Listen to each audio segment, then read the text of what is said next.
გამარჯობა, მე გიორგი ვარ, ეს კი თუ ვილტესტის არხია. დაგიბრუნდით ახალი ვიდეოთი და ახალი განხილვით. დღეს განხილვაში გვეყოლება კოვე 250 RR 2025 წლის.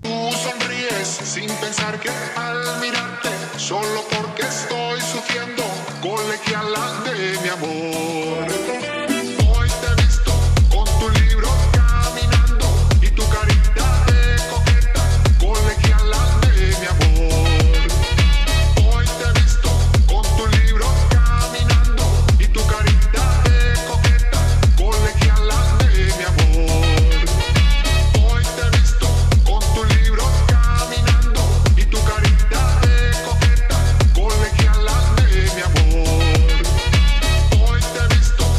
სამ ვიდეოს ყურებას დაიწყებთ, არ დაგავიწყდეთ ჩემი არხის გამოწერა, ასევე ვიდეოს დალაიქება. ახლა კი გადავიდეთ უკვე განხილვაზე. ეს მე მოგიყვებით ეს მოტოციკლეტი ვისთვის არის და რისთვის არის.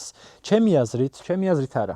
ესეთი ყუბატურის მოტოციკლეტები ძირითადად იმისთვის გამოდის და იმისთვის იწარმოება, რომ დამწყებმა რაიდერებმა შეისწავლონ სპორტბაიკის, ასევე ორბორბლიანი ტრანსპორტის მართვა საფუძვლიანად, იმიტომ რომ ძალიან მსუბუქი მოტოციკლეტებია, ზოგადად 250 კუბიანი. ეს კონკრეტული მოტოციკლი იწონის სულ რაღაც 157 კილოგრამს. რაღაც პარალელები მინდა გავალო, რაღაცებს შევადარო, რომ მივხვდეთ მარტივად როგორი კარგია. მოდი გადავიდეთ ახლა ძრავზე გეტყვით ერთ-ორ სიტყვას. ძრავი გახლავთ 250 კუბიანი 2 ცილინდრიანი სითხით გაგრილებადი, რომელიც გამოიმუშავებს 33 ცხენის ძალას და 25 ნიუტონ მეტრს.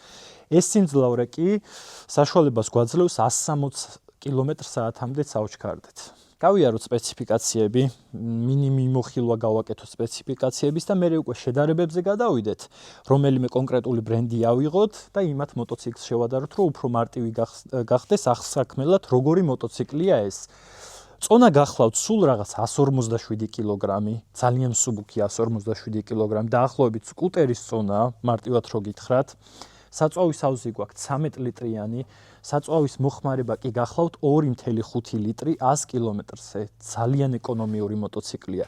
რა თქმა უნდა, შეფრქვევა გვაქვს ინჟექტორი, გაგრილება გვაქვს სითხით, წინაც და უკანაც გვაქვს სამუხრუჭე დისკები, რა თქმა უნდა, ABS-ით და რაც მთავარი, ამ მოტოციკლს აქვს ტრექშენი. მოცურების საწინააღმდეგო სისტემა, რაც ძალიან კარგი ოფცია ესეთი დაბალკუბატურიანი და ბიუჯეტური მოდელისთვის. წინაც და უკანაც გვაქვს განთავსებული LED განათებები, ხამი ძალიან კარგად ანათებს, ჩავსვავ კადრებს აუცილებლად, როგორი ლამაზი განათება აქვს წინაც და უკანაც. ეკრანი გახლავთ digital dashboard-ი, ელექტროა ყველაფერი, გვაქვს ორი მოუდი, ეკო და სპორტი, შეგვიძლია ერთი ღილაკის პატარა მოქმედებით გავზარდოთ ძალა ან შევამციროთ, რაც ძალიან კარგია, ესაც მინდა აღვნიშნო. რაც შეეხება ახლა ერგონომიკას. ერგონომიკა გახლავთ ასეთი.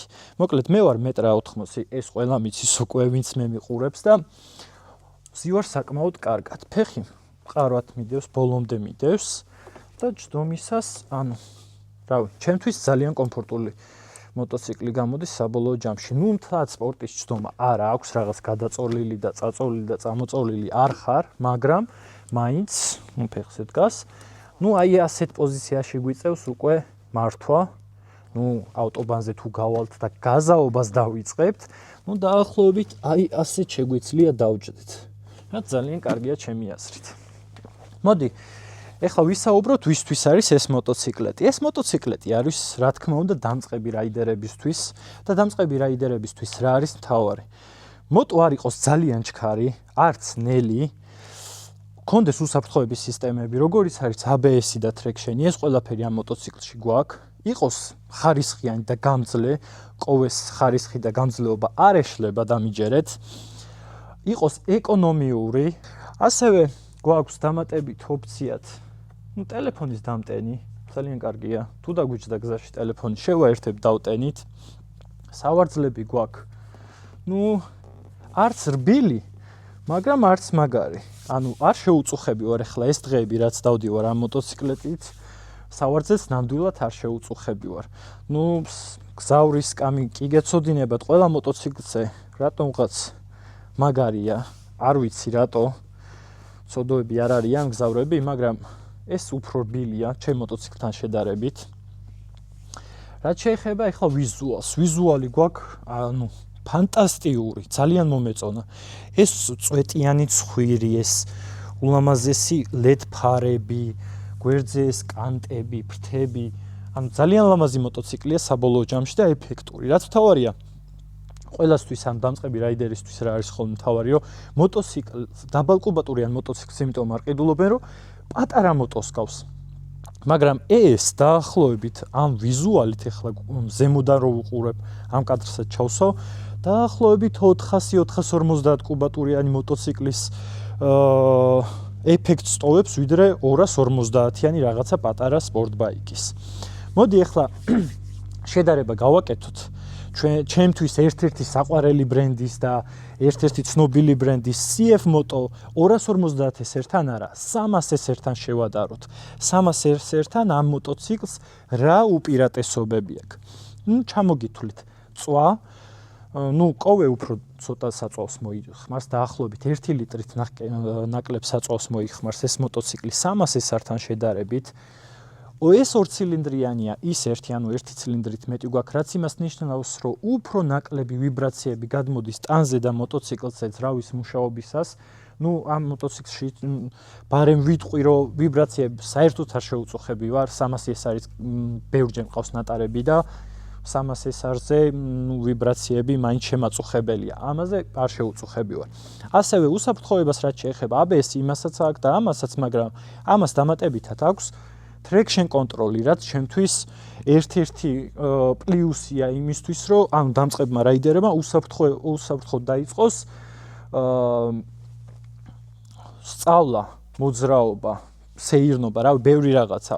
Traction-ი არის აუცილებელი ჩემი აზრით დამწყები რაიდერისთვის. ასევე ვიზუალი.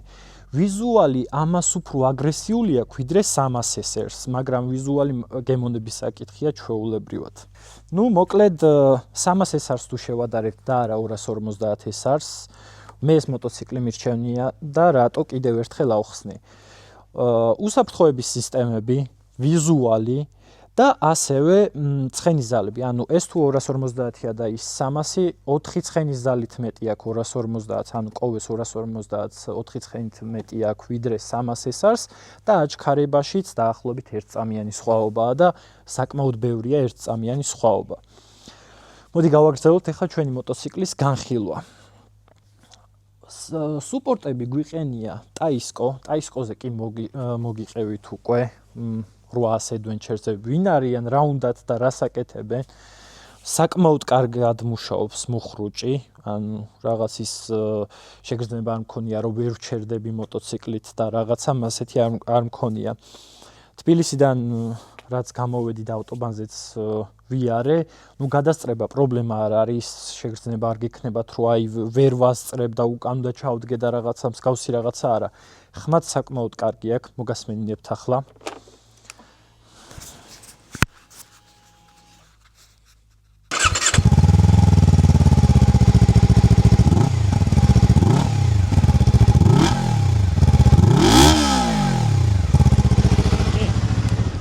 Orası 250 კუბატურისთვის საკმაოდ კარგი ხმა აქვს.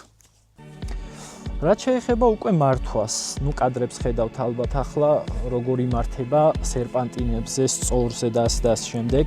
მინდა აღვნიშნო, რომ გადაცემათა ყოლოფი არის სლიპერ კლაჩი, რაც იმას უზრუნველყოფს, რომ მარტივად გადაირთოს სიჩქარიდან სიჩქარეში, სმუზი კონდეს, და არა ჯახ-ჯუხ და რაღაცა მსგავსი რაღაცეები, საკმაოდ კარგად მუშაობს გადაცემათა ყოლოფი, მომეწონა. ამიტომ თუ მოგეწონა ეს მოტოციკლი, აუცილებლად უნდა ეწვიო მაღაზია Motolens, რომელიც მდებარეობს დიდი ღომში, ფარნაოზ მეფის 31 ნომერში და დაგხვდება კოვეს უდიდესი არჩევანი.